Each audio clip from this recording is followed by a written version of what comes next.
राहुल का computer screen पर सिर्फ काले और लाल रंग की रोशनी झिलमिला रही थी। उसकी आंखें थक चुकी थीं, मगर वो अभी रुकना नहीं चाहता था। पिछले हफ्ते से वो कुछ अजीब महसूस कर रहा था। एक खालीपन, एक बेचैनी जो उसे हर समय डरा रही थी। आज रात वो अकेला था, अपने छोटे से कमरे में, और उसके सामने एक वेबसाइट खुली हुई थी। डार्क वेब का गहरा रहस्यमय पन्ना। राहुल का दिल तेजी से धड़क रहा था। उसने इंटरनेट पर कई आर्टिकल्स पढ़ रखे थे कि कैसे लोग डार्क वेब पर ऐसी चीजें देखते हैं जिन्हें दिखाया नहीं जाता, लेकिन उत्सुकता ने उसे रोक नहीं पाया। स्क्रीन पर एक लिंक था, देखो वही जो कोई और नहीं देख सकता। उसके हाथ कांप रहे थे, फिर भी उसने क्लिक किया। स्क्रीन पर अचानक एक वीडियो खुल गया। शुरुआत में कुछ नहीं दिखाई दे रहा था, बस काली स्क्रीन और धीमी डरावनी साउंड। राहुल ने अपने कानों में हाथ रख लिया। आवाज बहुत हल्की थी, फिर भी उसे महसूस हो रही थी, एक तरह की फुसफुसाहट, जैसे कोई पास ही खड़ा हो और धीरे से कुछ कह रहा हो। राहुल ने कंप्यूटर के पास झुककर देखा। स्क्रीन पर धीरे धीरे एक कमरे का दृश्य उभरने लगा। कमरा बहुत ही सामान्य लग रहा था, लेकिन भीतर अजीब ठंडक और खालीपन था। अचानक कैमरा घूमते हुए एक बंद दरवाजे पर ठहर गया। दरवाजे के पीछे से धुंधली अधूरी परछाई दिखाई दी। राहुल का दिल तेजी से धड़क रहा था। वो खुद को समझाने लगा कि ये सिर्फ रिकॉर्डिंग है, बस कोई वीडियो है। मगर तभी स्क्रीन पर परछाई ने मुड़कर देखा और उसके चेहरे के फीचर्स इतने असामान्य थे कि राहुल का दिमाग भटक गया। आंखें खाली, चेहरे पर अजीब बेतरतीब मुस्कान। वो मानवीय नहीं लग रही थी। हठात स्क्रीन पर आवाज तेज हो गई, जैसे कोई पास में फुसफुसा रहा हो। राहुल ने पीछे हटते हुए अपने कमरे की दीवारों को देखा। सब सामान्य था, लेकिन उसके कानों में अभी भी वही आवाज गूंज रही थी। धीरे धीरे वो महसूस करने लगा कि आवाज सिर्फ वीडियो से नहीं आ रही थी। राहुल ने कंप्यूटर बंद करने की कोशिश की। माउस और कीबोर्ड ने काम करना बंद कर दिया।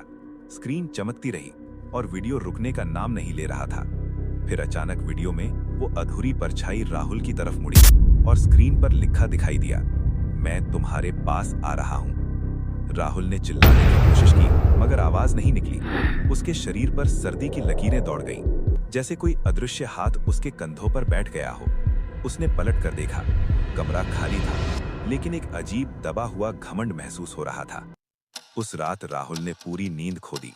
हर बार जब वो आंखें बंद करता, उसे वही अधूरी परछाई दिखाई देती, वही मुस्कान और वही खाली सुनसान जगह। उसने अपने दोस्तों से बात करने की कोशिश की, लेकिन शब्द नहीं निकले। कोई उसे समझ नहीं पाया।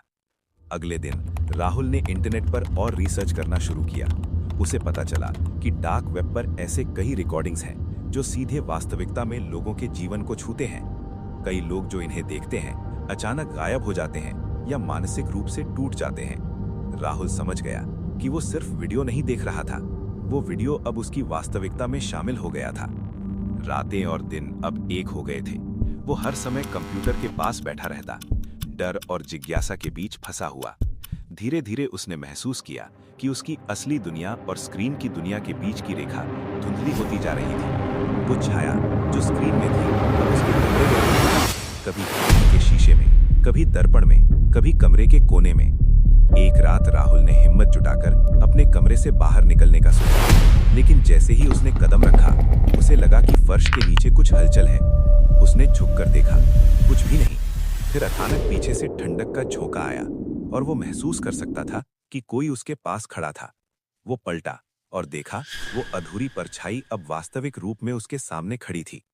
राहुल ने दौड़ने की कोशिश की, लेकिन उसके पैर जमीन पर अटक गए, जैसे कोई अदृश्य शक्ति उसे रोक रही हो। परछाई ने धीरे धीरे उसके कंधे को छुआ और वो सब कुछ भूल गया। अपना घर, अपने दोस्तों, अपना नाम, सब कुछ धुंधला और अधूरा लग रहा था। अगली सुबह राहुल का कमरे का दरवाजा खुला मिला। भीतर कोई नहीं था, सिर्फ कंप्यूटर स्क्रीन चालू थी।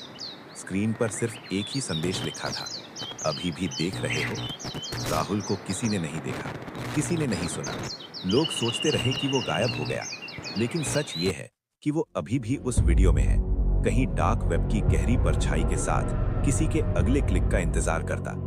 और शायद तुम भी जो ये कहानी सुन रहे हो, कहीं ना कहीं उस अधूरी दुनिया में शामिल होने वाले हो, क्योंकि डार्क वेब सिर्फ एक वेबसाइट नहीं है, ये एक दरवाजा है, और कुछ दरवाजे ऐसे होते हैं जिन्हें बंद करना असंभव